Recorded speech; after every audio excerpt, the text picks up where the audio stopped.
Good morning, good afternoon, good evening to everyone, and welcome to Apex Racing TV's coverage of the Sim Racers Asia GTE Series here at Road America. My name's Scott Newton, and alongside me tonight is Marco Barbanera and Wei Han. Welcome, fellas. GTE cars around Road America is looking as though it will be a pretty good combination tonight. Yeah, absolutely. It's going to be a great race, and with these great drivers, they showed us in the previous weeks that they can put on a great show for us, and so I cannot wait. 6.4 kilometers, probably the best track in North America. Every kind of corner you want on a track, elevation changes, and all of that stuff. It's going to be a cracker. Absolutely, I believe this is a track that everyone has been looking forward to all season long. Road America, of course. What better track to go to? Yeah, absolutely. Yeah, just taking a look at the weather tonight. We've got a partly cloudy sky with 29 degrees ambient. Track temperature is about 43 degrees out there on the circuit, so it should be decently grippy out there for the drivers today. 61% humidity with a wind of 7 kilometers an hour, so not too blustery, but with that dynamic weather, we'll see that wind change throughout the race today. Yeah, and it's going to prove an interesting point, especially when the cars are going down the, I call it backstretch, but in reality is in the very beginning of the lap, after the first couple of corners, you get this long straight, and then probably the most difficult braking zone of the track, going down the hill into a sharp 90 degrees left-hander, which is going to be a great passing opportunity, but also a very dangerous spot, because drivers will have to manage not only with the braking zone difficult in itself, these cars don't have any kind of aid for braking, but also the track is going down the hill, it's narrowing, and then the sharp right left turn can put these drivers in a very stressful situation, and I'm expecting a lot of passes there, but also maybe some contact. Taking a look at the the Drivers' Championship from the end of the last round at Suzuka. Yasmin Yali currently leads for Wylab Motorsport on 262 points. Mike Burdett for Delta Sport 13 points behind. Leonardo Lopez de Oliveira on 212 points. Ahmad Nirazam for Wylab Motorsport on 202 points. And Lachlan Cove running out the top 5 for Delta Sport on 196. Leonard Cuxey, teammate to Crow, on 188. Kevin Wang, not such a great performance last week at Suzuka, sits on 184 points. Paul Nelson on 178. Simon Jorge Sanchez on 166 points, running out the top 10. Brian Renfers on 152 points, and the rest of the drivers coming up on your screen right now.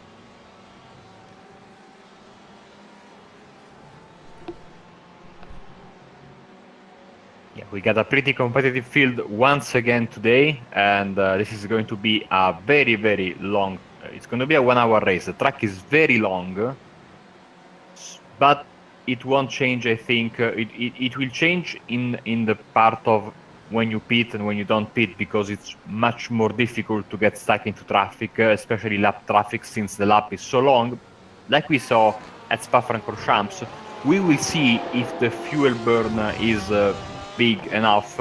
Maybe some drivers will try to change their tires during their stop. I don't expect that, but being, I think, this the longest track we go after Spa-Francorchamps, maybe somebody will try. And now we are seeing some shots of the qualifying session. Grand Crow going through the kink, is the most difficult corner, fastest corner of the track.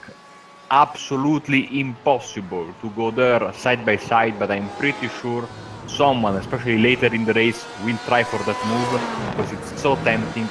And when it happens, usually the car on the outside is poised for a ride through the grass, and right next to the grass you find a very hard, unforgiving concrete wall there, and that will spell game over for you 100%. So but yeah, it's a beautiful corner. I'm glad we are doing the full track and not the club version with the chicane there. because I think that is one of the best corners in all of the world. Basically, you get from the beautiful carousel right-hander, very long corner where you have to keep momentum, short straight, and then this amazing right-hander there at the kink, and then another straight and another passing spot down the hill at Canada Corner once again toward the end of the lap. This track has, I think, everything, and it's so great that we have a championship round here. Sure, Marco. I believe in many ways, coming from Suzuka last week, I believe Road America this week will have quite a number of similarities coming over from last week. Of course, the kink right after the carousel would sound a lot like 130 after the spoon, and also the sequence of corners that will come right after the overtaking opportunities that will come right after. I believe this is going to be perhaps a repeat of last week or even better. Yeah, we also have to factor in the fact that we have, I think, the second longest pit lane in all of iRacing, the second longest, I think, well, or the third if you consider the combined pit road at Spa. Then you have the Indianapolis pit road, and then I think there is this one. Also, the front stretch goes up the hill, so you won't see, I think, excessive top speed. But also, it will be interesting because it will play a little bit different in terms of getting the draft. The cars are going a little bit slower, like I said, but it's going to provide, I think, for some exciting side-by-side racing going down the first corner, which also it's a very fast corner, deceiving at that. Again, you think you have the space to make the pass, but you need absolute collaboration from the guy you are passing, otherwise you end up in the gravel. Old school track, no asphalt runoff areas except for the left-hander after the backstretch. So if you make a mistake, you pay for it, and that's what we like in our tracks. You see how close the walls are here as we follow the drivers through Canada Corner. Yeah, make a mistake here, you go straight in the grass and possibly in the wall. So got to be so careful around this place, as we have only 15 seconds left in qualifying, plus the traditional run over time.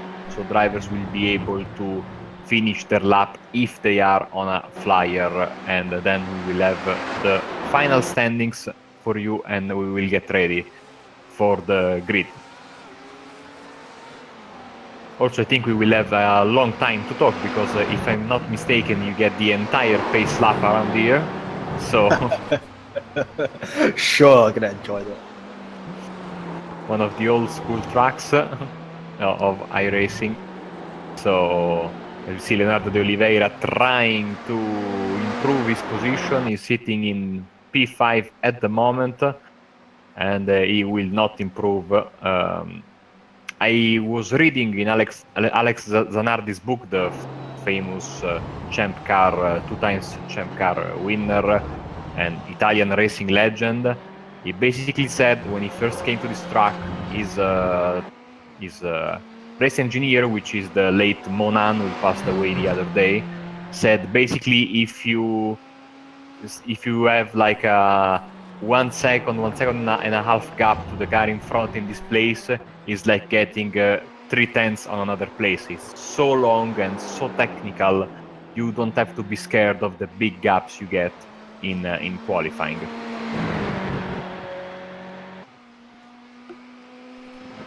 Also, he loved the track as well.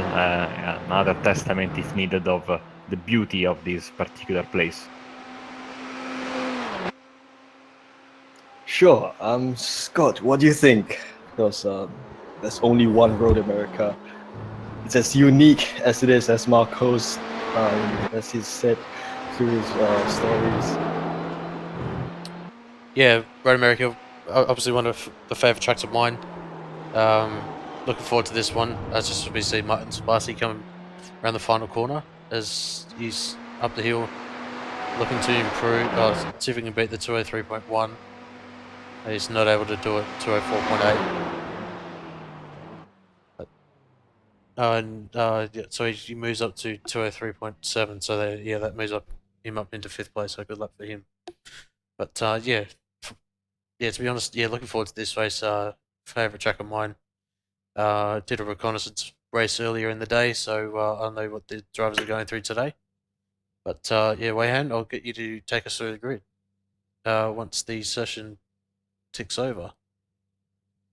Fantastic. I believe we've got half a minute for that. So, any drivers out there on the grid at the moment? We've got 24 tonight, so decent sized field. Unfortunately, not as big as we saw last week at Suzuka, but I think with the Spa 24-hour being this weekend, it's kind of understandable. I think that drivers competing in that are obviously preparing themselves for that event. But yeah, nonetheless, certainly looking forward to the race here at Road America for the Sim Racers Asia GTE Series. Fantastic. So your grid for tonight, 24 strong, as Scott just said, not as strong as usual, but still strong nonetheless. So Niranjan Kumar led last week, leads this week again with a lap time of 2:03.132. He sits in pole with Jaswin Jali alongside him, just slightly under 2/10 of a second behind him. Anthony Winkelmann, another strong driver, he sits in third. Peter Clarita will start from P4. Martin Silvasi, yet another fast one, fifth. Leonardo Lopez de Oliveira sits in sixth. Mike Burdett, Samuel Chang, seventh and eighth. And as we go on to the fifth row, we have Ahmad Norazam and Grant Crow in ninth and 10th, respectively. P11 goes to Lachlan Crow. P12 goes to Abhirafti Putra. Andrian Badar takes P13. Brian Renfers, P14. DK Lee, 15th. Leader Coxey 16th, Daniel Lead 17th, Simon George Sanchez takes P18th, Eusebio Gregoire, I'm sorry if I butchered your name there, he takes P19th, and I believe the other drivers who've yet to settle that time during the qualifying, Mark Dredge, Jamal Gandour, Mark Lang, Bruno Cardoso, as well as Hugo Silva Jr. So Scott and Marco, I think we're going to have 2 or 3 minutes to ourselves before the safety car uh, heads in before the green flag later on. Yeah, I can tell you another funny story about Alessandro Zanardi's first race there. And speaking of course, the difficult of difficult of qualifying here. Basically, he set pole position in his very first race in 1996 on this track. But it wasn't easy for him, and basically he did pole position on the very final lap of qualifying. But his team boss, Chip Ganassi, didn't notice that he didn't get the checkered flag, so he was able to do another lap.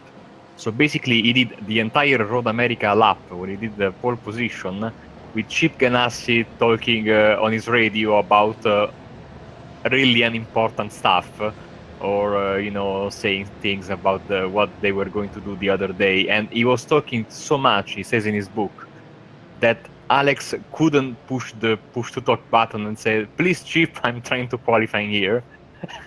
So at the end of the lap, he gets pole position. Chip Ganassi all of a sudden watches the timing screen and says, "Oh, pole position!" And he started screaming and screaming and screaming, but never apologizing for talking for the entire almost 2 minutes it took him to get his qualifying lap done in 1996, and in what I think was the golden age of North American open wheel racing, because those cars were absolutely amazing. As we see some beautiful shots from the track.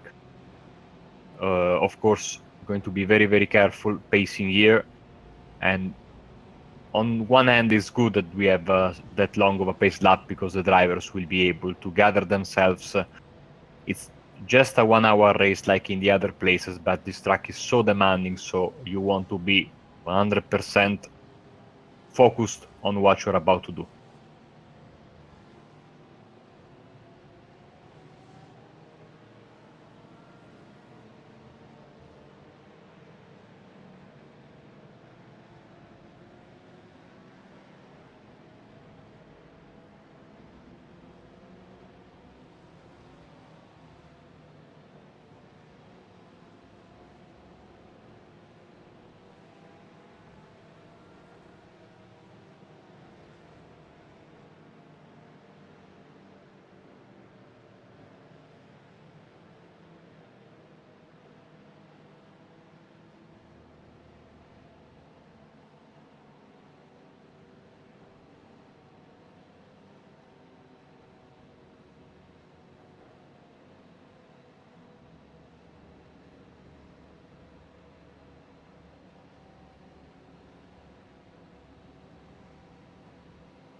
Yeah, we are almost ready. You saw for a second a glimpse of the club chicane, which once again we are not using today before the kink, as the pace car is driving around the Canada corner right now.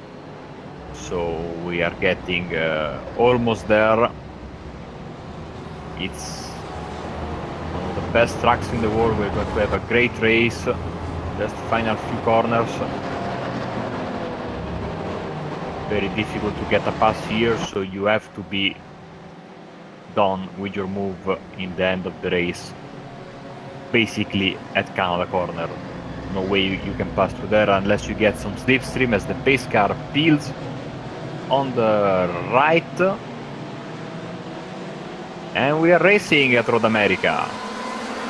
Very close there by Anthony Wickman. Goes all the way up the rear end of Justin Jolly, I believe, and he now keeps on to P2. Anthony Winkleman loses up to P3. Peter Carter trying to make a move there for P4, and he's got P5, 6, 7, I guess trading places around there. Niranjan Kumar, great start by him. He leads the field into turn 1. Yeah, clean start by everybody as now they are trying to get themselves ready for turn 4. You believe that because that mini straight there is considered a corner on the official track map. It's called turn 3. Somebody running wide, but nothing too serious as now they get through the backstretch all the slipstream in the world, and we see how they will be able to manage for the first time with cold tires on this first corner. Already a move trying to be done there by Peter Clark and Martin Subasi. A bit risky move. You don't want to do a move so early into a race as they head now to Chevrolet Corvette corner, a bit blind. Yeah, now right-hander, left-hander, and it's back to for the first time, the carousel under the speed wheel bridge. And this is a momentum corner. You have to stay as close as possible to the white line. Not easy because the corner pushes you a bit wide. Get a good exit, and then be very, very brave. Full throttle around here if possible, avoiding that grass, because you can get away with a bit of grass there at the kink, but if you take just a little bit too much, you are in for a ride and into the wall, usually the inside wall, because you try to correct and the car just spins under you and you go in the wall. Fantastic stuff there as they come to the final corner for the first time and back onto the Road America straight. Niranjan Kumar still leads the field. He still sits in P1, and Anthony Wickman, he's moved up to P2, pushing Justin Jalou down to P3. Peter Clark, Martin Silvasi, Leonardo Lopez Oliveira, they sit in P4, 5, 6 as usual. Although a bit of blinking there by Niranjan Kumar. I think his intent is perhaps starting to act up a bit. See if Winkelmann will try a move now on the backstretch. He's very, very close. He's got a little bit of a gap towards Jolly, who in turn has a little bit of a gap on Clawiter. But the top 5 still running, the top 4 running decently close. Winkelmann has a look, but keeps his wits and doesn't go for a move. He gets another couple of tenths of a second over Jolly, so now it's basically the top 2 having a little bit of an escape there, a little bit of an advantage over the 3rd and 4th driver, and Chivas trying to close the gap and fight for the podium position.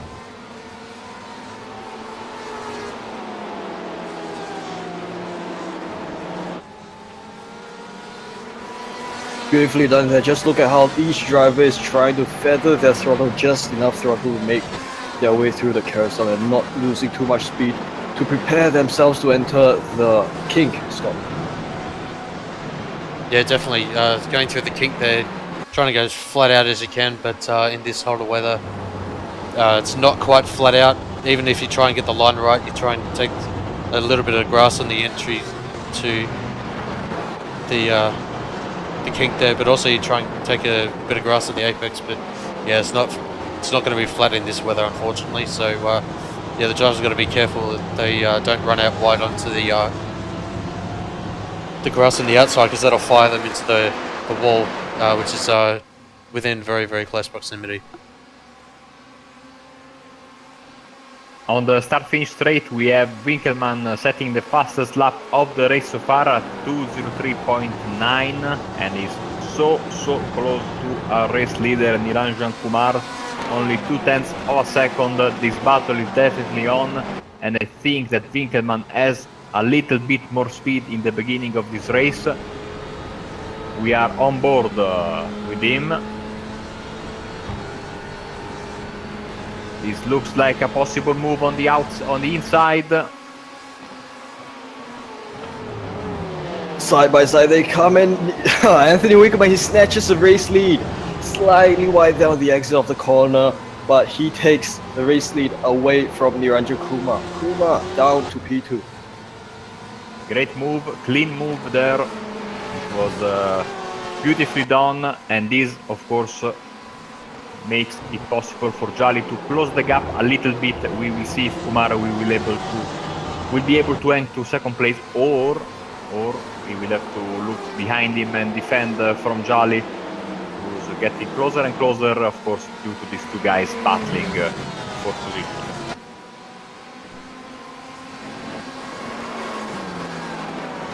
Have a look at the bright yellow car of Amanur Sam as he tries to put some pressure on Mike Burdett, who sits one position ahead of him. Also, Samuel Chang behind him, so he seems to be a bit sandwiched there.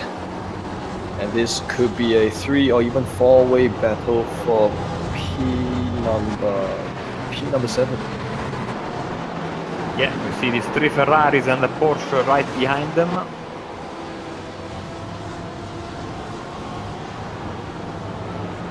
Chang has got a very, very classic livery Ferrari, red and white. Reminds us of the Formula 1 livery, and now he's under attack, I think, from Grand Crow on the outside, as the guys in front of them are also side by side. Be careful, guys. And cool heads prevail, luckily. That could have been a disaster. That corner is so difficult to pass. Crow once again goes for the inside on the Ferrari, then lifts smartly once again. Only 7 minutes in, no need to take unnecessary risks, guys. And Absolutely. we are now, well, halfway through the season, if I'm not mistaken, so drivers are getting used to the 1 hour race distance and know when to take risks, I think. So that was a good call. But this for drivers, provided for some side-by-side action, 2-row slip as they get into the middle of the lap, and once again to that carousel and key combination. Carousel and king combination. Do you think they'll take it too wide there? Do you think they'll take it side by side too there? Hopefully not, but you never know. Yeah, well, maybe Grand Croix is trying to put his pressure down onto Samuel Chang. Yep, Yeah. now they come here to the exit, and now as they approach the king. Nope. No, but Still Crow has got a respectful great line, and took the corner a little bit narrower. Goes maybe on the grass there, and he has to wait once again, because at the end Chang defended very, very well coming into Canada corner, but you see the Porsche is so close to the Ferrari there, and I think that that Grant will try to make a move as soon as possible. He doesn't want to lose the cars in front of him.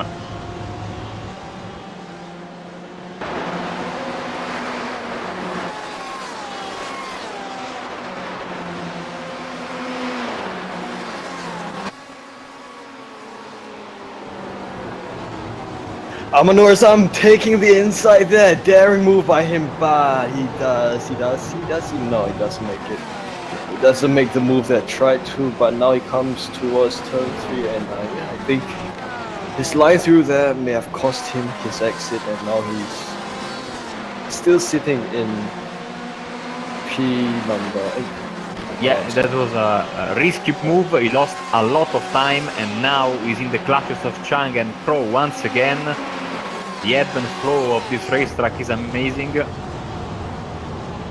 As the red Ferrari goes very deep on the brakes there, he has to attack and defend, as Crow tries to find a way around the red Ferrari as well. So it's a very, very difficult predicament for Chang, attacking and defending at the same time, as Nurazam tries to gain once again a little bit of a gap and try to close once again to Bordet. So that was a very, very risky move in turn one. I think they were very, very close to a crash, almost the nose of the yellow Ferrari touching the back of the black Ferrari.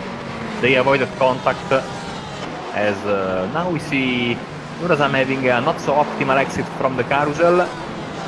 So once again, losing ground to Bordet, who will welcome his break from competition a little bit and to focus once again, trying maybe to get back to Oliveira there, as these three guys behind him are involved in a battle, but I don't think that he will be able to distance himself too much, as Nurazam is getting closer once again.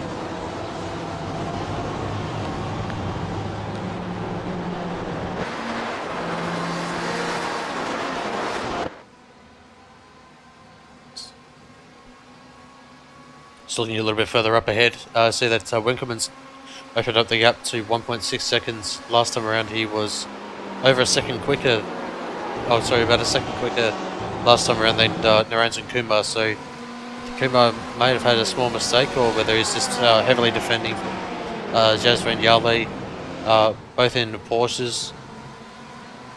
And also we got Peter Klewitzer sitting very, very close behind Yali and Kumar in fourth, as Klewitzer looking up the inside, but not looking that close to make a move, but he'll have to dive back in line and hope to try again as they're heading up to turn 4 now, the Corvette bridge. They're just having to go single file. Just a small lift through here to negotiate turn 5 into 6. Hard on the brakes, about 200 meters before, and yeah, around the carousel they'll have to lift and then feather the throttle around the corner just to make sure that they don't run too wide. But they'll go heavy on the throttle to make sure that they get a good exit. But let's just say that Klewitz has maintained the gap to Yali, but Kumar's just edged that gap just that little bit. We saw from the camera shot there's a little bit of dirt on the entrance of the kink that could be a problem later in the race. Of course, these drivers, as Scott said in the beginning, are trying to maybe cut a little bit of the grass going into the corner to maximize their speed through the kink, and over the course of the race this will bring all sorts of dirty stuff in the racing line, and maybe later in the race that will prove to be a problem maybe for some of the drivers, as they will lose a little bit of grip going in. Meanwhile, still the camera on our third place driver, Jasrin Jali, and his gap between the cars in front and back to him is basically fluctuating. So right now he's sitting happily in P3, as Oliveira is trying to make a move on Shilvassi. Two Ferraris here on the backstretch. A good exit here from the number 33 Ferrari. We'll see if he will go for a move under the bridge once again, on board with him. Down the hill. Good spot here. He waits. Not this time. If it's not this time, it should be the carousel or the kink later on, as they now head to. I mean, you can look at the approach to this Corvette corner. It's actually quite blind to the entry as they now head to this right-hander, and hard braking down into this left-hander before they prepare themselves for the carousel. Pay attention here, as Leonardo may want to make a move right after he and Martin exits from the carousel. Yeah. Actually, no, I don't think they will. I saw Leonardo having a little bit of a problem there, trying to get as close to the apex as possible. His car was really understeering through the carousel, and that is not ideal, of course, but that is a corner that's so difficult. And also, it's a track with so many different corners that it's very difficult to have your car perfectly set up for all the kinds of corners that this track is throwing at you. So it's understandable that you maybe don't have a car that's perfectly set up for the carousel there, but he's very good on a straight line, of course, getting the toe from the car in front. De Oliveira is right now, so maybe next time around on the backstretch he will try for a move if he gets a good exit here. Of course, the good thing about Road America is that with long stretches, 3 long stretches actually all across this track, you do have good chance to get yourself some slipstream if you want to make a move down the straight. As Oliveira perhaps tries again down the second long stretch, as he heads down this stretch into the downhill and the entrance of the corner. To the inside he goes to this corner. Does he make them? Yes, he takes the move ahead from Martin Subasa and he moves up to P5. Brilliant driving. Yeah, and right behind them, Nurazam side by side with Burdett in the same corner. Nurazam made his move and he's ahead finally. So they made the pass basically at the same time in the same corner. Finally, the yellow Ferrari is up into P7. That was a brilliant move, identical to the move we saw basically a few meters in front of them with the other 2 cars. And now Nurazam will try and close the gap. It's around 3 seconds to Shilbassi in front of him.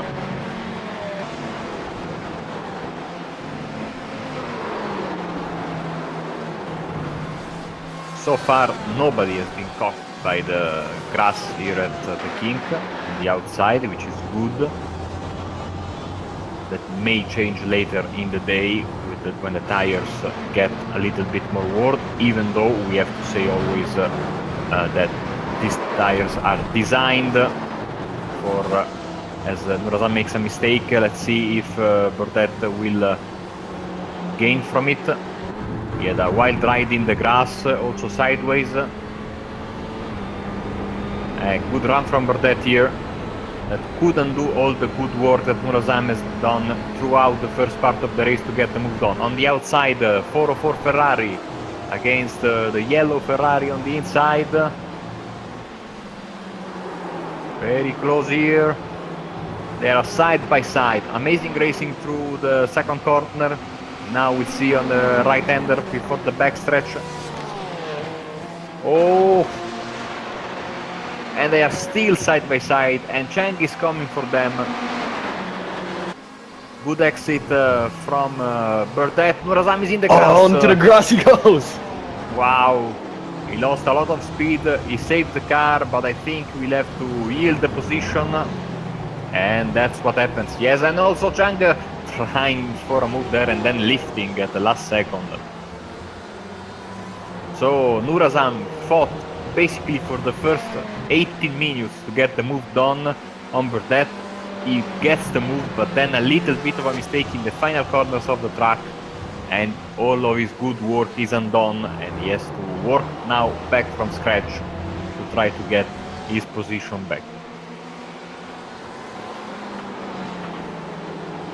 Yep, I guess it just happens. Of course, both drivers having a great time racing here at Road America. Because at this track, you gain, you lose some, but what's more important is that you survive these corners as they're doing right now. Yeah, like I was saying before, this beautiful on-race duel was that the tires are designed to last for multiple stints, usually 2 if not 3, but still we are bound to see some tire degradation towards the end of the race if these guys don't take tires. Now that I think about it, my team's drivers in the iRacing Le Mans series on Wednesday night did not take tires during their stop, now that I think about it, so maybe this is the way that these drivers will go. So yeah, we will definitely see some tire deg effects on how these drivers take the lines in the later part of the race. But we still have 40 minutes to go, so still a long way to go here, as Winkelmann is still in the lead. Kumar and Jolly make out the top three. Clowiter and De Oliveira 4th and 5th. Then there's Shilvassi in the little bit in the middle of nowhere. And after that, it's a long train of cars for that Nurazam, Chang and Putra. And Crow was lost a bit of ground, I think. He was closer to these guys before. Now he's a little bit behind, lagging like 3 seconds behind the 10th position. He was a little bit faster, I think, in the first few minutes of this race. As we go through the rest of the field, Lachlan Crow here in position 12 for the Delta Sim Sports team, Jamal Cantour in this beautiful red, white and black Ford. I see he's changed his paint scheme from last week to his new paint scheme representing sim racing Middle East. Yeah, I always say, oh, in the fence! He's in the fence. What was that? That was a very, very hard hit. I think he tried to get the most out of his exit from the carousel, and that grass does not forgive you, especially if you floor it. Even though these cars have traction control, if you floor the gas pedal on the grass on the outside of the carousel, you are in for a ride. Also, there's a nasty curve there, very, very bouncy. Let's see the replay. Oh yes, that is exactly what happened. Hard hit on the right side, and that is a race over for him.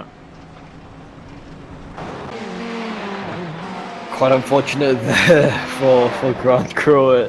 For Jamal Gandur, and now he's gone into the pits and he's slowly losing positions. Of course, he started from, I believe he started from a few positions down, and now he's dropped further down. Yeah. Have a look back at Martin. Sorry. No, go ahead. Have a look back at Martin Silvassi. I believe Lopez de Oliveira still sitting in front of him, and I believe not. Oh, Mike Burdett, quite a distance between Martin, so I believe he's still in safe hands at the moment as he tries to attack Leonardo. Yeah, the top 6 has that a little bit of a gap between themselves and 7th place, so it's like 2 different races, the races for the top 6 and the race for I think 7th, 8th, 9th and 10th position. That being said, Mike Burdett has a little bit of a gap from Nurazam behind him, but we know that these guys have the pace to run together, so it's not a given that Burdett will finish in front of Nurazam, only 0.8 of a second between them. I was saying that I think today tonight we are missing the Coca-Cola Porsche, our favorite car. I haven't seen that car in the field today.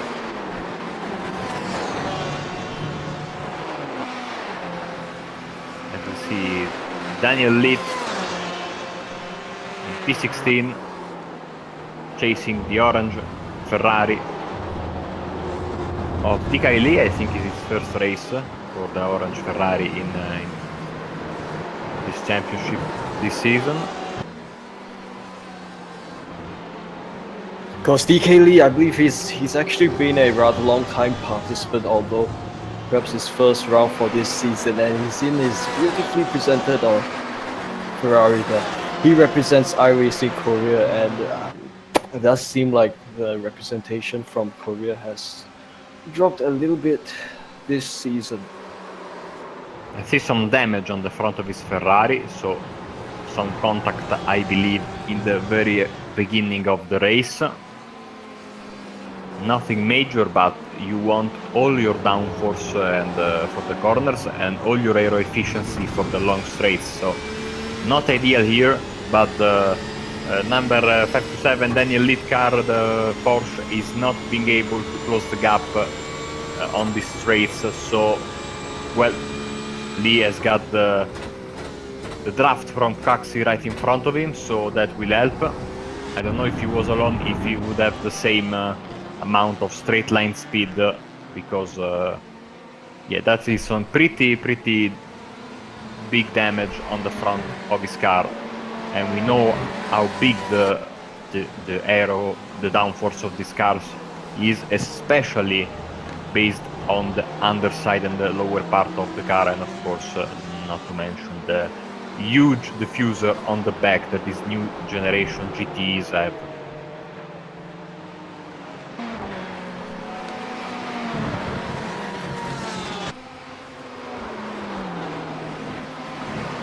Because the high downforce going in full effect as they take this kink at high speed. Because unlike the GT3s where you'll actually have to brake and perhaps even downshift to take this corner, that should not be the case with the GTs. Scott, what do you think? Yeah, definitely is. Just when you look up the front, I see that Kurima's close up. Sorry, Yali's close up to the back. Kurima's brought Cloudwater with him, but yeah, with the downforce, if you're right up against the current front, yeah, you'll definitely get a lot of understeer just due to the fact that there's very limited downforce. But yeah, when you're in clear air like Kumar is, you'll have quite a bit of downforce, and you'll be able to navigate these corners quite a bit easier than you are right in the toe.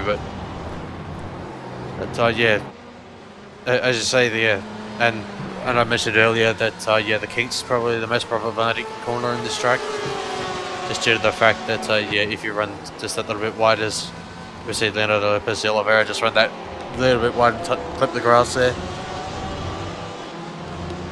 Yeah, but at the exit of the kink, if you get on the exit of that fast kink, yeah, you'll be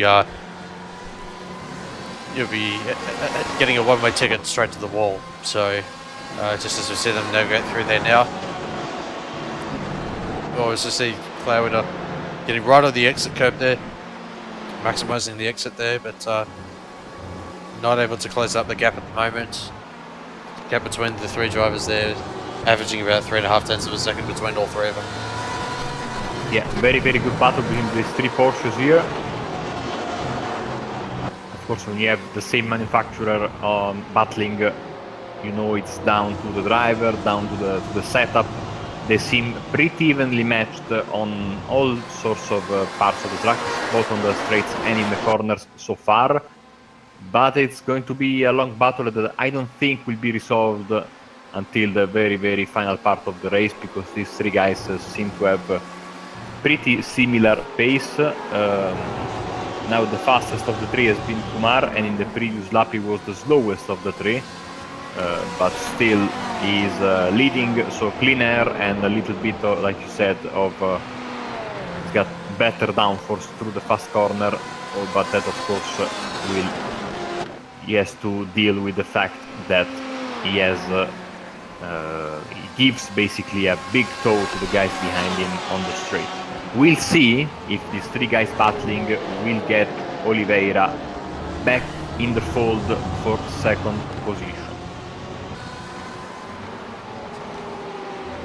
Because this three-way battle looks a bit tight, but I don't think, by the looks of things, I doubt they'll have the chance for the race lead, because Anthony Winkleman is simply way too far ahead of them with more than 5 seconds advantage ahead of Niranjan Kumar. As we are getting closer and closer to halfway point through this race, once again, we say this every week, we are expecting one stop, and this stop will come very late for these GT cars. So it's going to be around I think the final third of the race, and it's all down basically when you are good on fuel, when you know that you can pit and be good on fuel after that. It's all down to driver preference and maybe getting a little bit lucky and exiting with clear. Oh, that's I just said that. Justin Jolly going, spinning out there, and there goes. Was it Oh, sorry, Kumar? no, not Justin, but Niranjan Kumar. Sorry, Marco. There goes his race. Wow. Just like last week. It's happened again this week. Unfortunate for him. I think that Jolly was able to avoid him because they went very very close to each other when Kumar was spinning.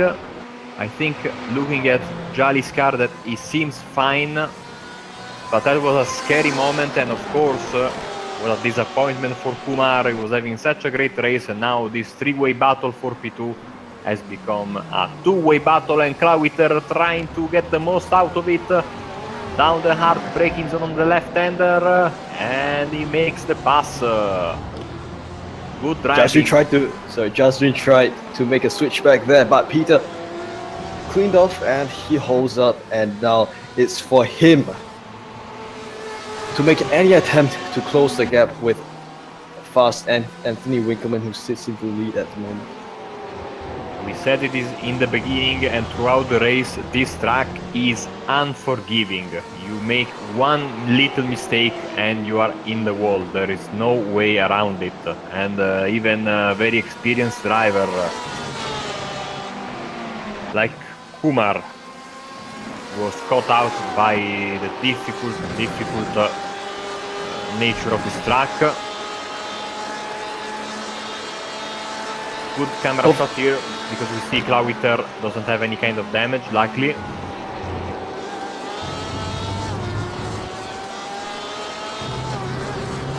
Peter Clawiter leading Justin Jolly through the second to last and last corners. I'm going to have to speak a bit louder because the engine sound of this Porsche is just too damn loud. Onto the road, America straight. Listen to the Porsche engine roar all the way. As they head to this uphill section across the Caterpillar Bridge there, onto the start-finish line. Peter Clawiter pulling ahead, or rather actually Justin Jolly trying to sit in the slipstream of Peter Clawiter, and gap between them has just closed. They sit 0.3 seconds of each other. And now Peter leads Justin again down to turns 2 and 3. Scott.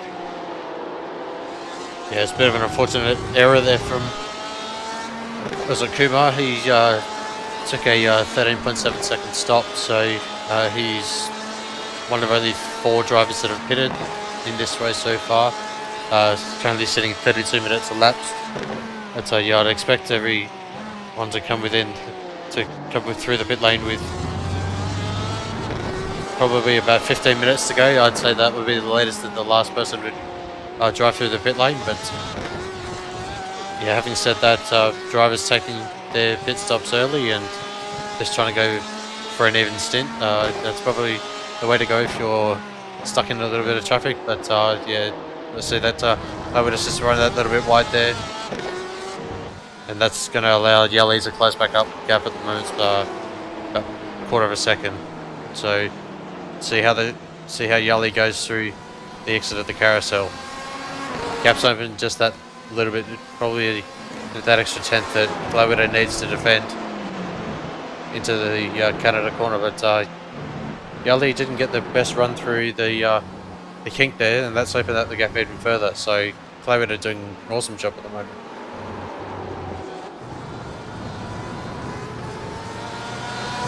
Fantastic drive by Peter Clawiter. He holds on to P2, defending himself against Justin Jolly. So now it looks like looks to be getting a bit mellow with Leonardo Oliveira now in P4. So this makes up your top 4: Anthony Winkelmann, Peter Clawiter, Justin Jolly, and Leonardo Lopez Oliveira. Let's have a look at how Martin Silvassi is doing. He's still sitting in P5, I believe, in the middle of, still trying to hunt down Leonardo there.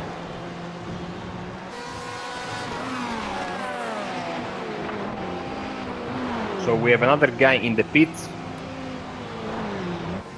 Yeah, and it's Putra, and I think that Oliveira is closing in on Jolly. Slowly, but he's closing in.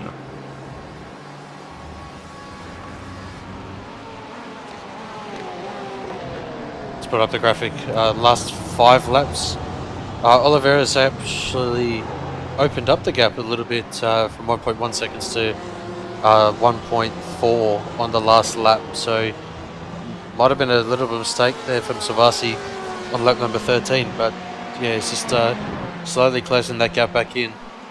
And I think he's getting also, I think, Oliveira every lap that going by, closing the gap towards Jolly, is getting that toe on the straights, and that will help you massively, of course, if you are trying to pull a gap to the guy behind you. As Caxi also is in. So we are seeing the first drivers trying to get in the pits quite early, I have to say. 35 minutes on the clock, 25 to go.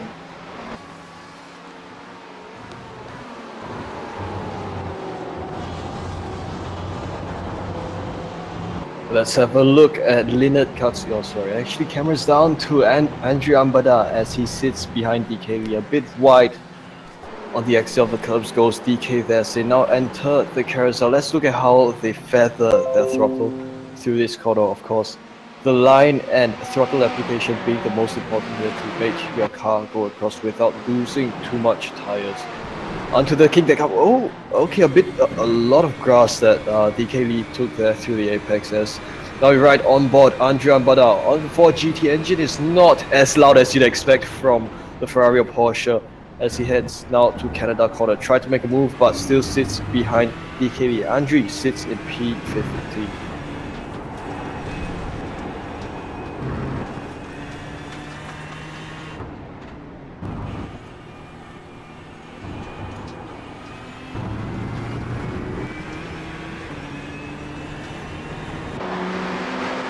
Yeah, probably isn't the best run for Andrew through Canada and through Bill Mitchell Bend, but yeah, that gap has opened up to about 3/4 of a second at the moment as Cuxi's having all sorts of issues on the timing zone at the moment. Whether he's into the pit lane or whether he's out, we'll have to find out what is going on with him at the moment. But I've just seen he's come back into view now, so yeah, a few connection problems there for Cuxi. We'll see whether he's able to get those issues sorted. Yeah, there should be another white and red Ferrari in front of these three guys, but it keeps running in and out of our screens, and that, oops, you see one of the drivers locked up, and it's not easy to drive with a disappearing car in front of you.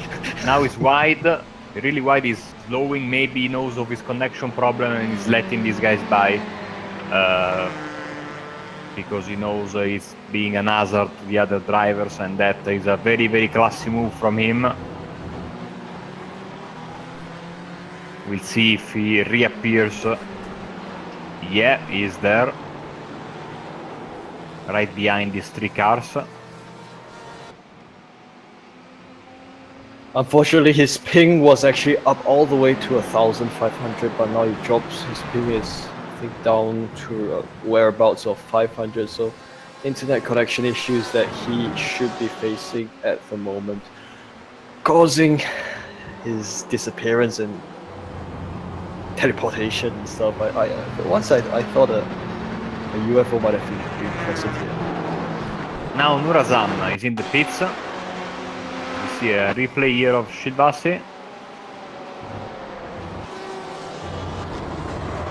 All sorts of sideways and decent save there. Of course, lots of time lost. And I think Mike Burdett gained a position out of that. Yeah, on the timing screen it said that Salvasi crashed, so I wasn't sure whether that was just a spin, as was shown on the replay. But yeah, I thought I'd go back to see what happened. As yeah, just say Burdett's pass. Salvasi, biggest mover at the moment at this point in time is Brian Renfers and DK Lee. They're both up 4 positions from their starting slot, and the unfortunate person that's lost the most positions is Naranjan Kumho, who started on the pole, down 13 positions. He sits in 14th at the moment. Yes, you can hear the new sound effects when we go to replay, so if you are distracted, which you shouldn't be, of course, you get called back to the action when we go and come to from the replay. Shivasi on the screen right now. I think if I was him, I would go straight for the pits at the end of this lap.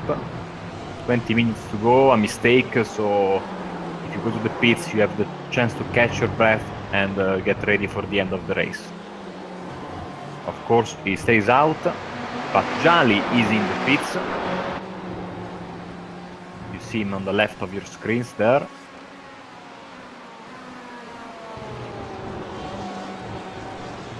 He's the first of top runners to stop.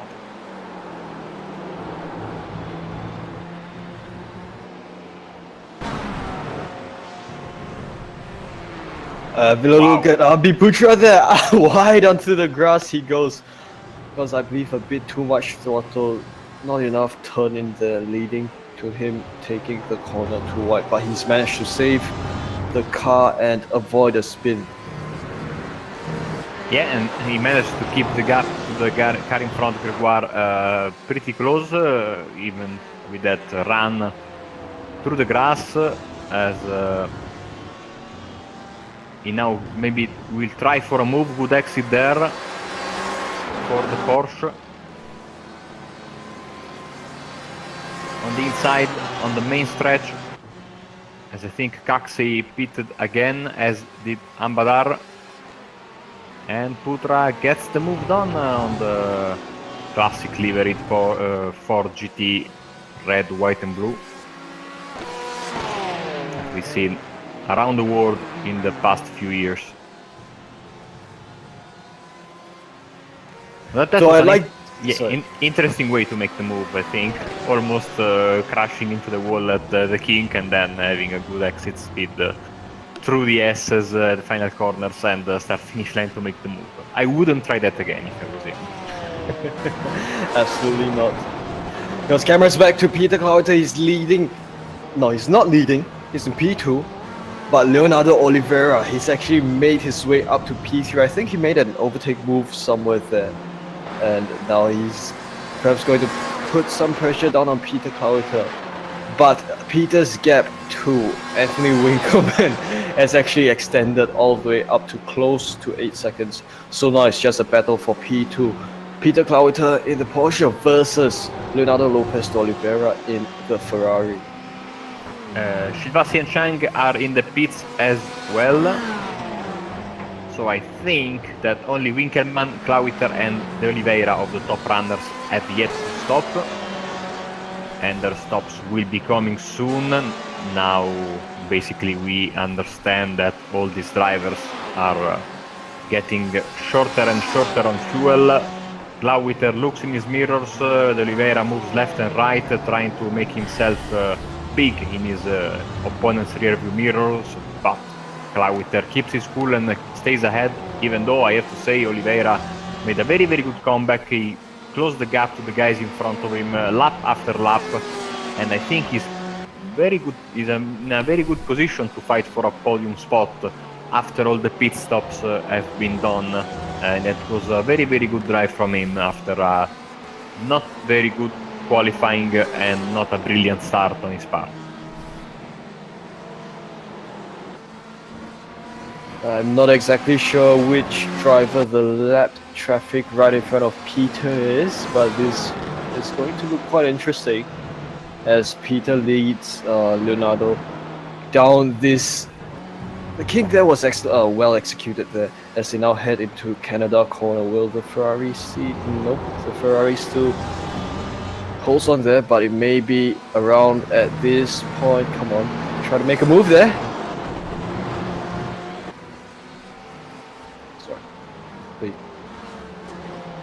Clawiter trying to get rid of this lap car, maybe will head for the pits. He does, and Oliveira does as well. So we stay in this battle. Winkelmann also is in, so the top 3 are in. Burdett stays out. He will have to pit as well later, I think, in the race. We'll see if Crow is in as well. And basically we have also Lachlan Crow is in as well. So apart from Burdett, all these drivers have pitted or are in the act of pitting, so we will have a much clearer picture once these stops are over. We see the race leader Anthony Winkelmann head out from the pits. We see a Porsche coming in the front stretch, and that should be Jolly. Positions have been... Sorry. Yeah, you're right. Because the Oliveira gained on Clawiter there. Shilvasi is in 6th. So it's Winkelmann leading, virtually of course. Jolly, Lopez Oliveira, Clawiter, and Shilvasi. That should be the top 5 after Mike Burdett pits. So Leandro Lopez de Oliveira completing his comeback, sitting virtually in P3 and now moving for P2.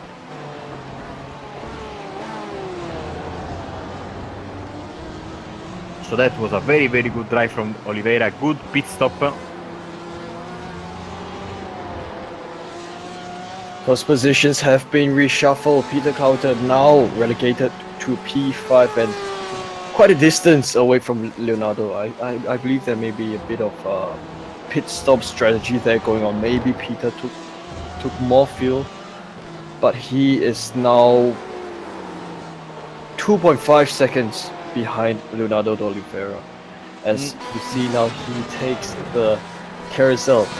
Again, nicely executed there.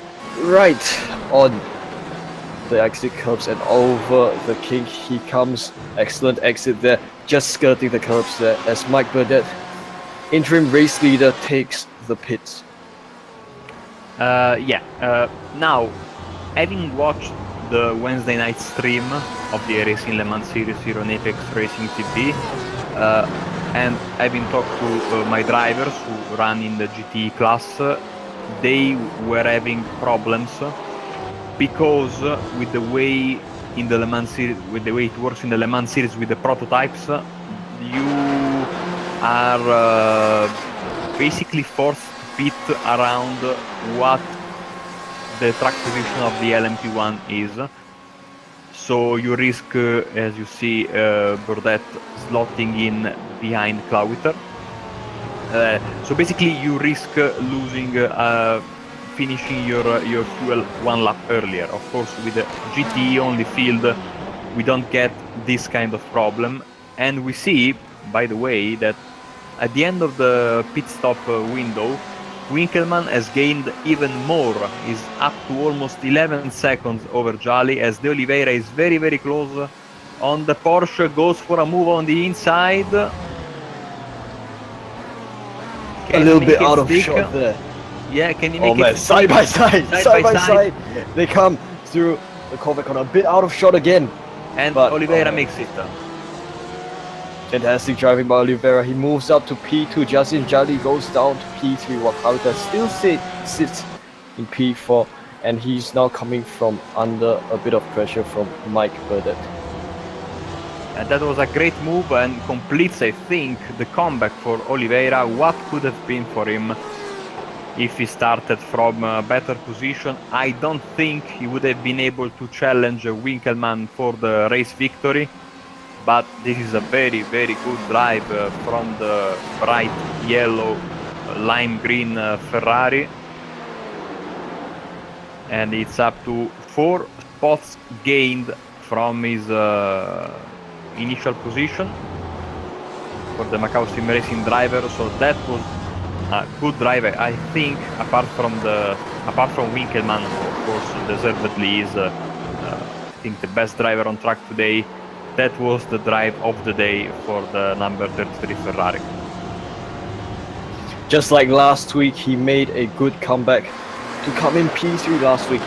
I believe he's gonna do the same today, but instead of P3, he may actually move all the way up. He may actually retain his current P2 spot.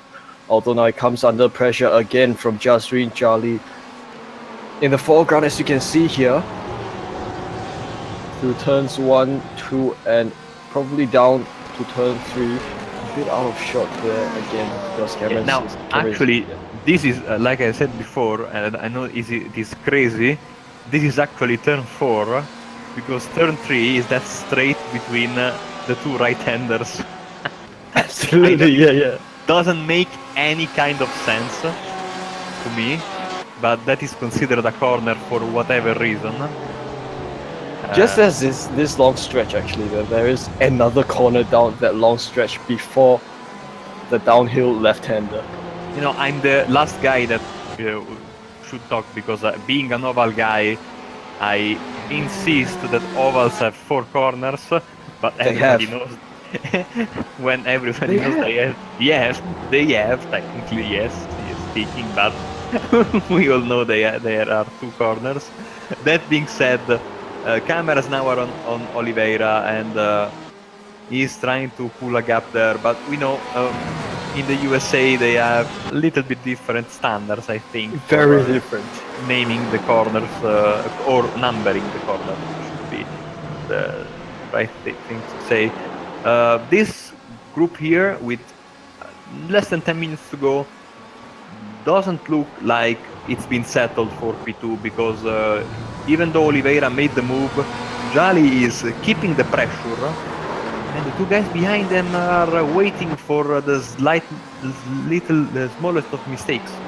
And we know, we've seen in the past 50 minutes or so that mistakes can happen and will happen on this racetrack, especially now that you are you have been racing for more than for almost an hour. Tires are getting worn, and here comes Jasrin Jali. As I said, you are desperate for a move, and Jali is making it very, very clear that he wants to make this move and get his P2 back. Almost did there as they now come to turn 3. Yes, this is turn 3, right? Not turn 2, but turn 3, right? Yes, down this long stretch. Leonardo Lopez de Oliveira holding his ground exceptionally well amid the pressure from Jasrin Jali and Peter Carlton in P4, who's actually closed the gap quite a bit there. Mike Burnett in P5 also trying to close the gap down to P4 as Peter now going all the way closing up a bit, gaining a bit of ground. Cameras now on to Mike Burnett. Let's have a ride on him and look at things from his point of view. Not too loud of a car compared to Porsche, so don't have to shout for too much. We haven't talked about incident points, but we once again have to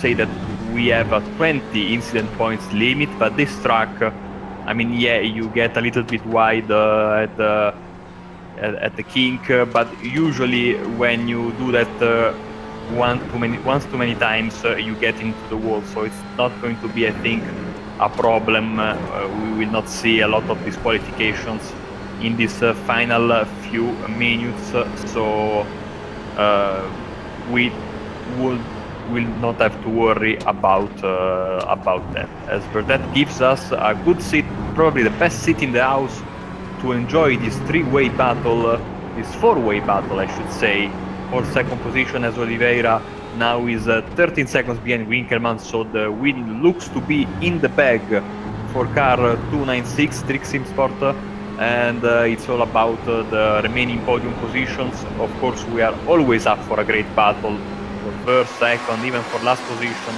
and these guys once again providing some amazing racing over the distance, the long race distance of 1 hour.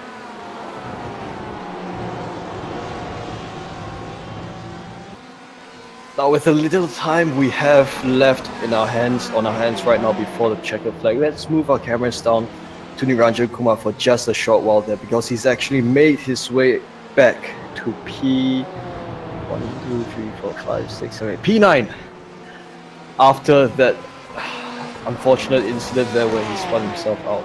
So he's now trying to make his ground back, and he's got Ahmad Nur Islam right in front of him. Yeah, maybe we'll be able to catch him. Let's take a look at the lap times. Even though I think Kumar made a little bit of a mistake in the previous lap, and we have a replay right on cue. He was close to the Ferrari in front of him.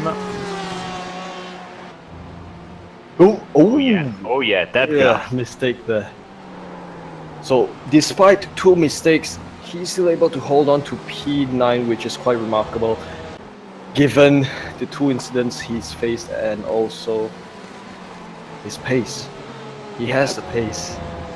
Absolutely. And one thing that you guys might have noticed, I think except for 2 corners, which is the left-hander after the backstretch, and I think the final corner, there is basically no there is no like AstroTurf or something like that. After the curb, you get straight to the grass. So if you get a little bit wide, even in the lower speeds corners, you risk going around because you lose traction when you put the pedal down and try to exit the corner. So that's why we say this track is so unforgiving. Although, and even in the last corner when there's a bit of a runoff area, we saw Kumar, for example, go around right here. So there are no breaks. You have to be spot on all lap long, as we are now with under 5 minutes to go in this 4th round out of 10 of the Simulators Asia GTE Series. And the battle for the podium is on, with Jolly just 0.2 of a second behind. Look at this train of cars after 1 hour of racing. Unbelievable. After 1 hour of racing, they're still pushing out a 4-way battle here. Looking a lot like a freight train. Oh, a bit of mistake there by Peter Kowita, a bit dipping the runoff there for a bit, but Leonardo Lopez de Oliveira leads this 4-way battle pack with Jasmine Jolly now all the way up to the gearbox. No, actually not all the way up. I'm just a bit accelerating there, but very close battling there. Peter Kowita all the way in. Okay, this is gonna be side by side through. Side by side? No, actually not side by side through the carousel. Riding on the gearbox camera of Leonardo Lopez de Oliveira, giving a great view of of 3rd, 4th, and 5th over the kink they come. Great line through there as we look at how P3, 4, and 5 are jostling.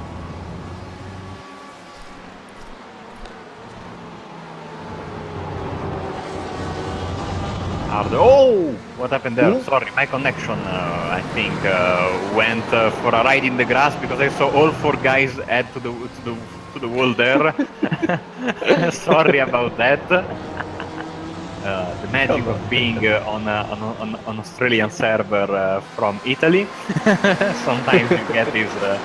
That was a very unfortunately timed moment for a bit of lag on my part. So sorry about that. That was a good reaction there. I mean, being a commentator, you need to have that kind of snap reaction, spontaneity to carry through some action. Lopez de Oliveira still leading.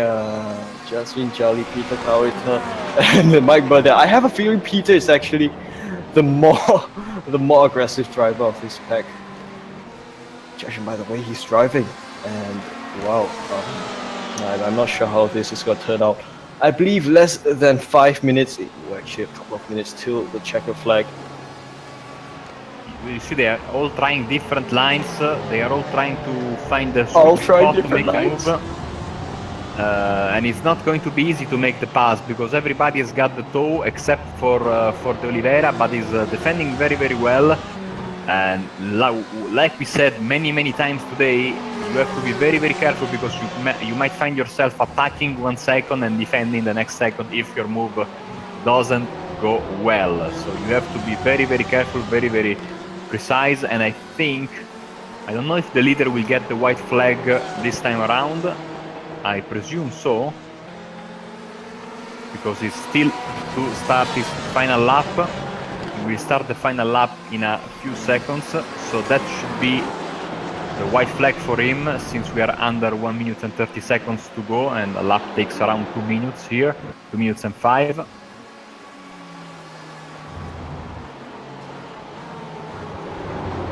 Still adjusting that Peter taking a slightly different line compared to the other 3 cars there. Mike Burdett coming a bit close to Peter Clowitter there. And man, this is gonna look very interesting as they head now to the final laps. Yeah, Winkelmann was on the start-finish line a few seconds ago, so definitely this is the white flag. Final lap of the race for these guys. It's now or never for these 4 guys to get into the podium, as there's a lapper and De Oliveira is flashing his lights.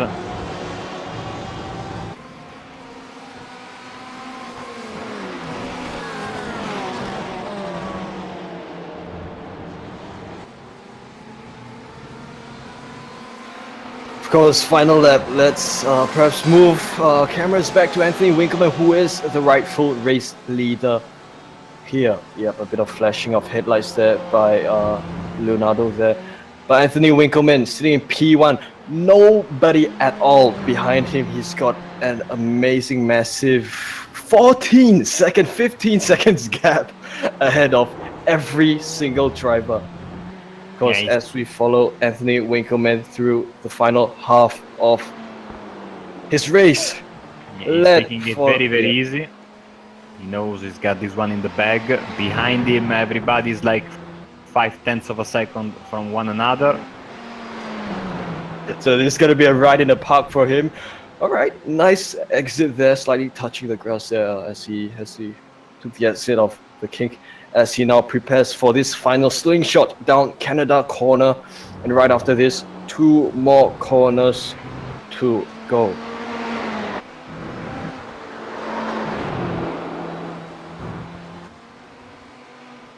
Final corner he comes.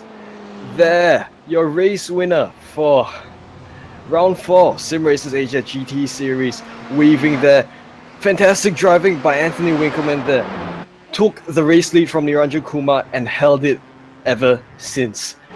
Anthony Winkelmann, your race winner.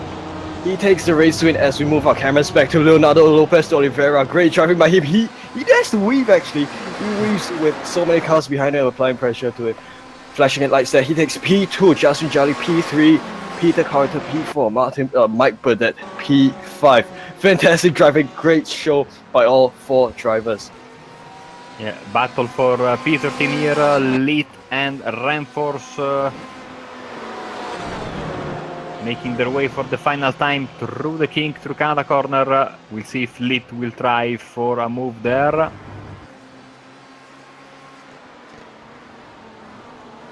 He won't. The Ferrari holds the line.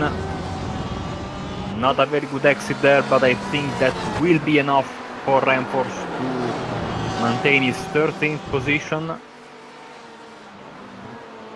Daniel Lit with the, I want to say, classic Penrite livery that was on the race, on the Bathurst winning car of 2017 of David Reynolds.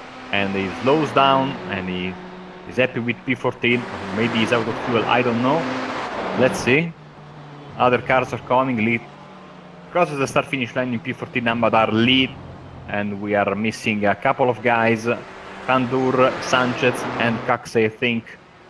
And then we will have all the drivers home safely, and we will give you the final results from round 4 from Road America. Here comes Sanchez around the final corner. I have no idea where Cox is because he pitted once again a couple of minutes ago. Here he is. He's got a long way to go, I think, but he's getting to the finish line, going very slowly here. He had some trouble, I think. Also, not only the connection issues, but also I think he had a crash later in the race because he went straight to the pits while we were following the great battle at the top of the pack. So he's taking it very easy, and he's going to bring home P19 for himself. and his team Delta Sim Sport with his beautiful, beautiful liveried Ferrari.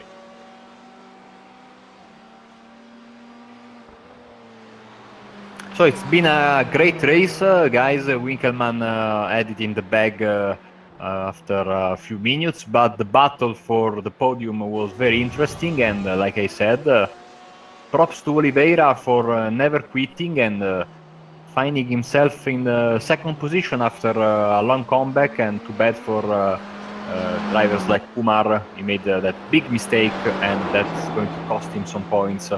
I think he had a mistake as well in the previous race, if I'm not mistaken. So those points will be very, very important come the end of the season.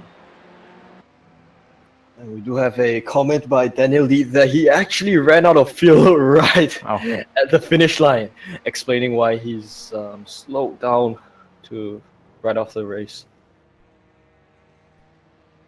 And I think all the drivers are home and we are ready to get the final classification on screen from this fourth round here from Road America.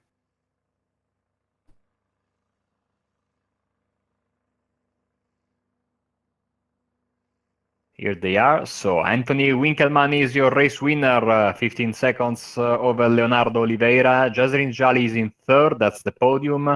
Peter Clawiter and Mike Burdett round up the top 5. Then Martin Shilvasi, Samuel Cheng, Ahmad Nurazam, Nirajan Kumar, Lachlan Crow is the top 10. Then Abhirav Triputra, Grant Crow, Brian Ramforth, Daniel Litton, Andre Ambadar. Then DK Lee, Jamal Khandur, Simon Sanchez is in P18.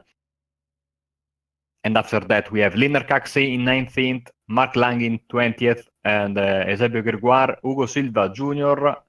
Those are the final drivers, and Mark Dredge and Bruno Cardoso did not start. So we have 21 finishers out of the 24 drivers who signed up for this race.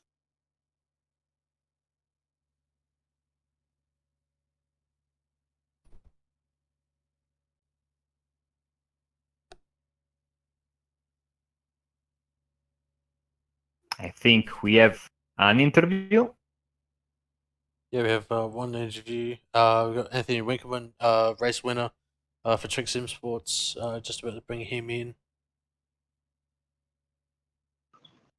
Here he is, a race winner, Anthony Winkelmann. Congratulations. Very, very, very nice win for you. And like I always say, from here it looks easy, but I'm sure it wasn't, even though you finished basically with a 15 seconds lead in the end. Yeah, g'day guys, thanks very much. Race was fairly uneventful. I sort of obviously couldn't get a qualifying lap in and had a big fear that the Porsches were going to be a lot faster, but they seemed to have tyre problems quite early on, so I was able just to get into a rhythm and yeah, keep going. So it's a good win for you here. And are you looking forward to the next round? I think it's going to come from Monza, if I'm not mistaken, but I have to check that. Yeah, man, hopefully I can make it. Be good to just run. SRA sort of is where it all started for me, so it's always nice to come back and run with the guys here. Always have a good time. I am checking the schedule right now, and yes, it's coming from Monza, from my country. So long straights, chicanes, long straights, chicanes. It's going to make, I think, for a very close battle, because it won't be easy to shrug your opponents from your back. Basically, you are going, I think, there will be several packs, but it won't be easy to have like a run like you had today. Even though you are an amazing driver, I think it's going to be hard to distance yourself from your opponents. Yeah, it'll definitely be a different sort of race, that one, and the Ferrari will struggle a little bit there, just due to having so much downforce. So I think the Fords should be really strong there, and it should be a good race. Okay, Anthony, before we let you go, is there anybody you would like to thank? Just our sponsors, Trick Fabrications and Hybrid Racing Simulations. also the SRA crew for hosting the series, and Apex for the broadcast.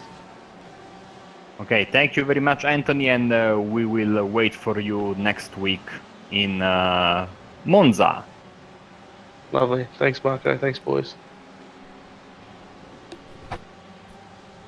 So, needless to say, Scott, I am absolutely stoked for next week when we broadcast races from my country. I'm always happy, also because I can provide a little bit more of an insight about the tracks that we have. And just like I said, I think that Monza will play a completely different game to these drivers, because here in Road America and in Spa and in Suzuka, you had a lot of corners where the driver could make the difference. At Monza, it's not like that. Basically, it's just chicane, chicane, chicane, and then the parabolica. But with how these cars are planted on the ground to their massive downforce, I think it's going to be very, very hard to make a gap. What do you think about it? Yeah, definitely looking forward to Monza next week. We'll see how the drivers are able to trim out their downforce as much as they can, but obviously you got to try and maximize it for the middle part of the lap through the exit of the Della Roggia chicane and through the Lesmos, and try and maximize the speed through Ascari chicane as well. So yeah, I try to maximize your downforce, but also minimize the drag as well. So yeah, definitely looking forward to that next week. Hopefully we'll have one more interview quickly with Daniel Leet. Just trying to get him the link to the Discord to get him in for an interview. But cheers to Anthony for providing that one for me. Yeah, just had a couple of little issues there. But yeah, we'll bring in Daniel Leet quickly, as we have to head off pretty much straight away after this interview for the iRacing World Championship Grand Prix Series. We've got a team stream for that, and also I have to head off for spotting, so I'll just bring in Daniel Leet quickly. Hello, Daniel, and welcome to the post-race interview. It's been an interesting race for you, battling right till the end. I think it was a fuel problem for you at the very end of the race. Yeah, g'day fellas. Yeah, we ran out of fuel right at the end of the line. We're sort of managing it from the last 5 laps out. Just didn't get the numbers quite right. Tried something a little different, taking tyres earlier on, and it seemed to help sort of undercut a few guys, but yeah, just didn't get that timing right with how much we needed to finish it off. How did you find racing here at Road America, and how do you think it will compare to a completely different track next week at Monza? Yeah, look, the racing was good. It was a bit congested early on. I think everyone was sort of pushing to get those couple extra spots off the start, but once it sort of got into a rhythm, it was hard to sort of find your spots a little further back where you could get through in that. But I think going from sort of the flowing nature of Road America, where very quick, you got a couple of really good corners, especially through Carousel and the kink there. But to go from that to sort of Monza, where it's a lot more stop-starts, probably going to be a bit different as far as setup's concerned. May potentially favour the Porsche a little more, having that engine a bit further back. But I think it'll still make for very good racing all around. Okay, so we heard the race winner Winkelmann saying that the track will favor the Ford. You said that it will favor the Porsche. No one said it will favor the Ferrari. We'll see. That's disappointing. We'll see. We'll see. We used to say "Nemo propheta in patria" in ancient Rome, which means nobody's a prophet in their own home. So maybe Ferrari won't be the top car after all in Monza. So Daniel, thank you for coming here with us. And is there anybody you'd like to thank before we let you go? Just a quick shout out to our guys at Stealth Simforce. Penrite are on board with us. We got on the go clothing, sports apparel as well. So big shout out to those boys and to yourselves for having a go. But what would Monza be without a Ferrari, at least in the podium, if not winning it though? Hopefully. Just not in Formula 1, only in the GTs if we can. So Thank you, Daniel, and we will catch you next week, hopefully. Yeah, definitely, fellas. Thanks a lot, and have a good night. So I'm getting from the back that we will not have a stream for the WCS, and that being said, I think, Scott, that we can close. And before saying that, I think we can invite everybody at 18 GMT here on Apex Racing TV, and we will follow the second round of the Euro V8 Championship coming live from Okayama. So don't miss that, of course. And I think also tomorrow we will have the BSR GT3 Championship at 19 GMT, if I'm not mistaken, live from Indianapolis. Am I right? Is that all? Yeah, we got as you say, the BSR GT at Indianapolis tomorrow at 19:15 GMT. On Monday night on Apex Racing TV, we've got the Rickman Tech Sports Car Series at Mossport for round number 10. And on the Tuesday night, we got the BSR MX5 Summer Cup at Snetterton. On the Wednesday, we've got the RSN Le Mans Series at Monza. So the full-blown LMP1, LMP2, and GTE blasting around Monza. That'll be quite exciting on Wednesday at 19 GMT. And we've got the BSR TC Pro Series at Snetterton for round number 18 on the Thursday at 2015 BST. So hopefully we'll be able to catch you all for those broadcasts. And yeah, as I say, yeah, we're just about to wrap it up. So I think on behalf of Wei Han Chen and Marco Barbanera, cheers for jumping in as always, boys. And yeah, my name's Scott Newton, and we'll see you for round number 5 of the SRA GTE Series. Same time next week at 12 GMT, 8 PM Australian Western Standard Time on Singaporean time, 10 PM Australian Eastern Standard Time, and 12 AM New Zealand Standard Time. So thanks very much, and we'll see you next week.